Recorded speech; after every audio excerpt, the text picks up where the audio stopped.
Hello আমার প্রিয় ছাত্রছাত্রী বন্ধুরা, আমি তোমাদের অমিতাভ স্যার। সবাইকে আমার YouTube channel practical and theory ক্লাসরুমে স্বাগত জানাচ্ছি। আজকে একটু অন্যরকম পরীক্ষা আমি করে দেখাচ্ছি। এই পরীক্ষা করতে আমি কিছু যন্ত্রপাতির সাহায্য নিচ্ছি। আগে তোমাদের যন্ত্রপাতিগুলো নিয়ে একটু পরিচয় দিয়ে দিই। এই যে যন্ত্রটা দেখতে পাচ্ছ, এটার নাম বুলেট। সেই বুলেটটা এখানে একটা ক্ল্যাম্পের সাহায্যে যোগ করা রয়েছে এবং যার সাহায্যে এটা যুক্ত রয়েছে এটাকে বলা হয় স্ট্যান্ড। আমি তোমাদেরকে পুরোটা তুলে একবার দেখাচ্ছি। এই যে এরকম টাইপের জিনিসটা হয়। এবার এই জিনিসটাকে আমি একটা কাগজ দিয়ে ওপরে ঢেকে দিয়েছি, কারণ যাতে আমরা কালারটা খুব ভালো বুঝতে পারি যে পরীক্ষাগুলো হবে সেই পরীক্ষা। যাই হোক, এখানে একটা জিনিস নিয়েছি, তার নাম কনিক্যাল ফ্লাস্ক। ঠিক আছে, শঙ্কুর মতো আকার, সেই জন্য কনিক্যাল ফ্লাস্ক। এগুলোকে আমরা সব ধুয়ে রেখেছি পাতিত জল বা ডিস্টিল ওয়াটার দিয়ে। এখানে আমি একটা NaOH বা সোডিয়াম হাইড্রোক্সাইডের দ্রবণ তৈরি করে নিয়েছি। ঠিক আছে, এই দ্রবণের একটা শক্তি মাত্রা হয়, সেটা তোমরা একটু উঁচু ক্লাসে করবে, যারা 11-12 পড়বে তারা করবে। এখন যা জেনে রাখো, একটা সোডিয়াম হাইড্রোক্সাইডের দ্রবণ নিয়েছি। এটা হচ্ছে একটা পিপেট। এই জিনিসটা দিয়ে আমরা এই সোডিয়াম হাইড্রোক্সাইডটাকে টেনে তুলবো এবং এখানে পিপেটে দেখো 25 ml লেখা রয়েছে, 25 ml, মানে এটা দিয়ে আমরা 25 ml NaOH এর দ্রবণ তুলবো। সেটার জন্য কতটা অ্যাসিড লাগে সেটা আমরা বের করব। আর কি রয়েছে, আর এই যে পিপেটটা, তার একটা দাগ থাকে এখানে, সেই দাগ অবধি তুলতে হয়। এখন তোমরা এই দাগটা বুঝতে পারবে না, কারণ এখানে এত সূক্ষ্ম দাগ, এটা তোমাদের বুঝতে পারা সম্ভব না। আর এখানে আমরা নির্দেশক বা ইন্ডিকেটর হিসাবে ইউজ করব ফেনলফথ্যালিন। ঠিক আছে, এই ফেনলফথ্যালিনটা যখন আমরা ক্ষারে যোগ করব, অর্থাৎ অ্যালকালিতে যোগ করব, NaOH আছে এখানে ক্ষার বা অ্যালকালি, তার মধ্যে যোগ করলে এটা কি হয়ে যাবে, এটা আস্তে আস্তে একটা লালচে বেগুনি কালার তৈরি করবে। আর যখন এটা অ্যাসিডে যোগ করা হয় তখন কিন্তু কোনো কালার দেখায় না, এবং এটা দেখো এমনিতেও কালারলেস, কোনো কালার নেই। তার মানে এটা আমরা প্রথমে এই যে ক্ষারটাকে আমরা পিপেট দিয়ে তুলবো, সেটার মধ্যে কিছুটা যোগ করব, আর এই যে অ্যাসিডটা রয়েছে এখানে, সেটা দিয়ে আমরা একে প্রশমিত করব। এবং অ্যাসিড আর ক্ষারের প্রশমনে কি তৈরি হয়, লবণ আর জল তৈরি হয়। এই লবণ আর জল যে তৈরি হচ্ছে এটা আমরা কিন্তু বুঝবো না, কিন্তু যখন আমরা NaOH বা সোডিয়াম হাইড্রোক্সাইড এই যে কনিক্যাল ফ্লাস্কের মধ্যে নেব, তার মধ্যে ইন্ডিকেটর বা নির্দেশক দেবো, তখন একটা কালার পাবো। অ্যাসিড দিয়ে আমরা আস্তে আস্তে আস্তে আস্তে এই কালারটাকে সরিয়ে দেবো, কালারটা চলে যাবে।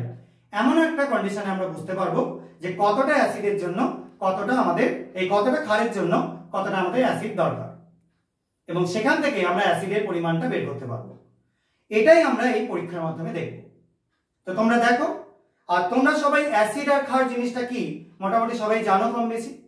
তো অ্যাসিড বা অম্ল, এটা আমরা বুলেটের মধ্যে নিয়েছি। এখানে আমরা HCl বা হাইড্রোক্লোরিক অ্যাসিড নিয়েছি, এটাও একটা তীব্র অ্যাসিড। এবং এখানে আমরা নিচ্ছি সোডিয়াম হাইড্রোক্সাইড বা NaOH, এটা হচ্ছে একটা তীব্র ক্ষার। তীব্র অ্যাসিড আর তীব্র ক্ষার ইউজ করলে যে কোনো নির্দেশক ব্যবহার করা যায়।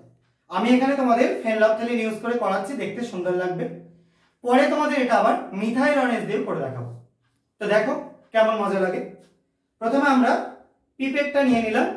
এবার তোমরা যেরকম কোনো ডাবের জল বলো বা শরবত বলো, স্ট্র দিয়ে চুষে খাও, ঠিক সেরকম ভাবে আমি এখান থেকে NaOH তুলে নিচ্ছি। অবশ্যই খাবো না, দেখো।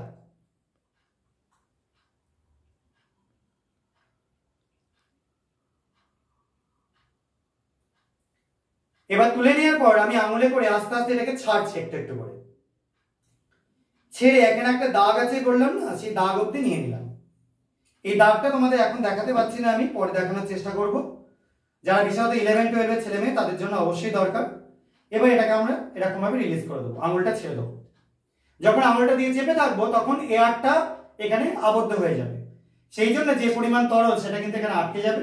আবার আঙুলটা ছেড়ে দিলেই দেখো সব নেমে যাচ্ছে আস্তে আস্তে। তো পুরোটা নামা অবধি ওয়েট করব, এবং পিপেটটাকে 2-3 বার এই ওয়ালে আমি জাস্ট একটু ঠেকিয়ে নেব, যাতে অতিরিক্ত যে ক্ষারটা এখানে রয়েছে, যেটা আটকে যাচ্ছিল, সেটা এর মধ্যে পুরোটাই চলে আসবে। ঠিক আছে, এবার এটা নেওয়ার পর এর মধ্যে আমরা দেবো নির্দেশক বা ইন্ডিকেটর। তো এই ইন্ডিকেটরটা হচ্ছে এখানে ফেনলফথ্যালিন। দেখো যোগ করাতে কি কালার আসছে, লালচে বেগুনি, সবাই দেখতে পাচ্ছ কালারটা। নিশ্চয়ই বুঝতে পারছো। এবার এটাকে আমরা প্লেস করে দিলাম কোথায়, বুলেটের নিচে। বুলেটে আমাদের এখানে রিডিং করা রয়েছে, 0-তে রয়েছে রিডিংটা। এবার আমরা আঙুলটাকে এরকম করে সেট করব। কিভাবে? এইভাবে খুলবো, এইভাবে বন্ধ করব, এবং এই হাতটা দিয়ে আমরা কন্টিনিউ এটাকে সেট করব, নাড়াবো। তা হাতের কাছ থেকে সব জিনিসগুলো একটু সরিয়ে দিলাম যাতে পড়ে না যায়, এবং একটু করে আস্তে আস্তে বুলেট থেকে আমরা দ্রবণ নিচ্ছি এবং দেখো এইভাবে আমরা নাড়াচ্ছি। এবার এটাকে আমাদের কতক্ষণ করতে হবে? যতক্ষণ না এই কালারটা পুরোপুরি চলে যায়।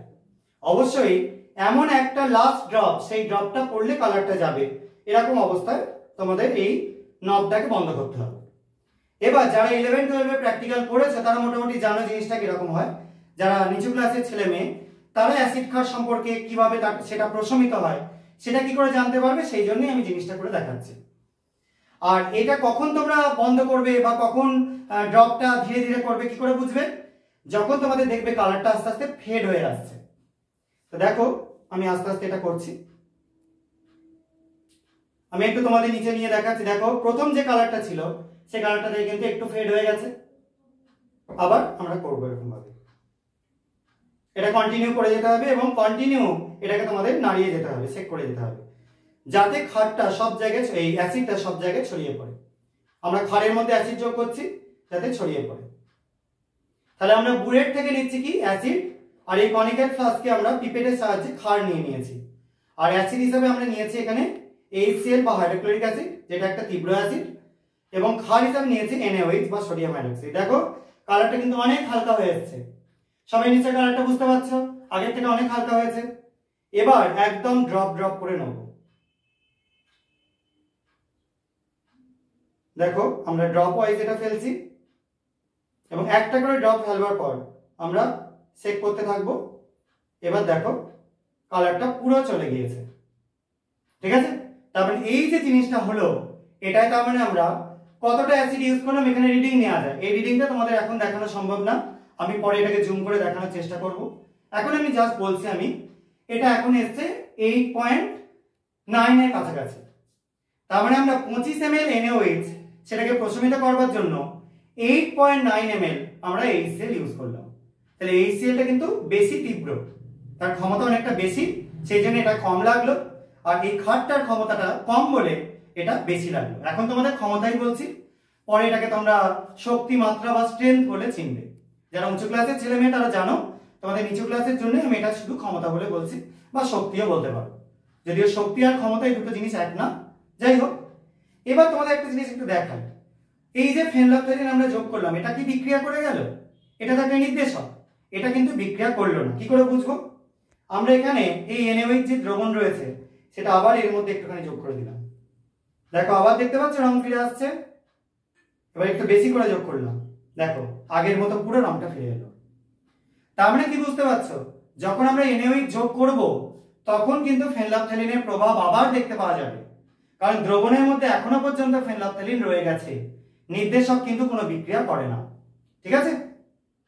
আর এটা যে অ্যাসিড আছে, এটা যে ক্ষার আছে, তোমরা এমনি কি করে বুঝবে? এমনিতে তো ফেনলফথেলিন দিয়ে বুঝলেই। একটা পিএইচ পেপার দিয়ে আগের দিনের মতো দেখিয়ে দিচ্ছি। একটা পিএইচ পেপারের টুকরো নিচ্ছি, দুটো নিলাম, একটা এর মুখে ধরলাম, দেখো দেখতে পাচ্ছ লাল হয়ে গেছে। এই লালটা দেখেই বুঝতে পারবে তোমরা এটা অ্যাসিড। আর একটা এই NaOH দ্রবণের মধ্যে চুবিয়ে দিলাম, দেখো দেখতে পাচ্ছ নীল হয়ে গেছে। তার মানে এটা একটা ক্ষার, কারণ এই পিএইচ পেপার যখন অ্যাসিডে চোবানো হয় তখন সেটা লাল হয়ে যায়, আর যখন ক্ষারে চোবানো হয় তখন সেটা নীল হয়ে যায়। তাহলে এই পরীক্ষার মাধ্যমে তোমরা কি করে প্রশমন করা সম্ভব সেটা মোটামুটি বুঝতে পারলে, এবং প্রশমন জিনিসটা কি সেটাও একটু বুঝতে পারলে। তাতেও যদি কারো কোনো অসুবিধা থাকে তোমরা কমেন্টের মধ্যে লিখে জানাতে পারো আমাকে। আর যদি তোমাদের এগুলো ভালো লাগে তাহলে ভিডিওটা লাইক করো এবং চ্যানেলটাকে সাবস্ক্রাইব করো।